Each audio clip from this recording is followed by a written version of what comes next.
Hi, I'm Bailey with My Math Experts, and today I'm going to walk you through how to do this problem.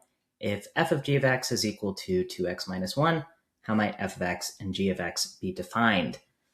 So first of all, let's talk about the notation, what this actually means, f of g of x. Another way you might have seen this written is f of g of x, like this, with parentheses.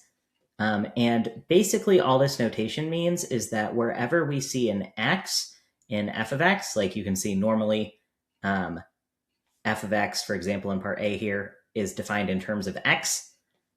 Wherever we see an x in our f of x expression, whatever that might be, we're going to replace that x with the entire g of x expression. So basically, I think we're going to have to just kind of go through all our options here and see which one ends up working out. So let's start with A.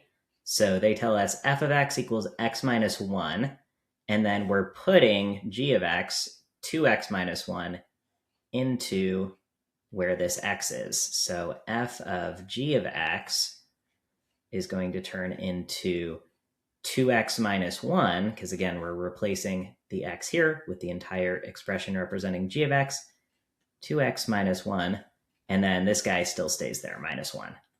So if we simplify that a little bit, that looks like it's just going to be 2x minus 2, which is not our goal expression here. So I think that A is out. Let's look at B. So here, very similar, except now this is 2x plus 1 for g of x. Same exact process. We're going to plug g of x in for the x here. So f of g of x here is going to be 2x plus 1 minus 1. And those ones are going to cancel out. We're going to just end up getting 2x, which again is not 2x minus 1. So I think B's out. Let's take a look at C here. This one's a little trickier, so be careful. We're still just replacing the x here with the g of x expression, but note that this time we're going to multiply it by 2. So it's really important to keep this thing in parentheses because that 2 is going to have to distribute. Let me show you what I'm talking about here. So f of g of x is going to be equal to 2 times, in parentheses, x minus 1 minus 1. We're going to keep this little minus 1 on the end here. Minus 1.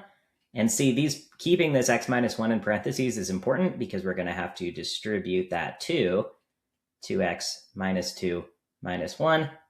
That's going to be 2x minus 3. So close, but not quite. We want it to be 2x minus 1.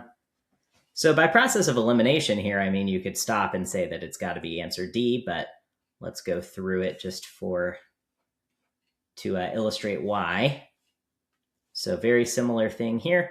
We're going to plug x minus 1 in for the x here.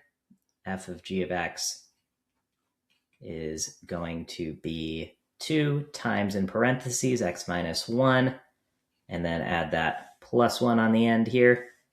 We're going to distribute that 2 again, 2x minus 2 plus 1. And then finally, we end up getting 2x minus 1. That's actually what we want it to be. So D is going to be our correct answer here.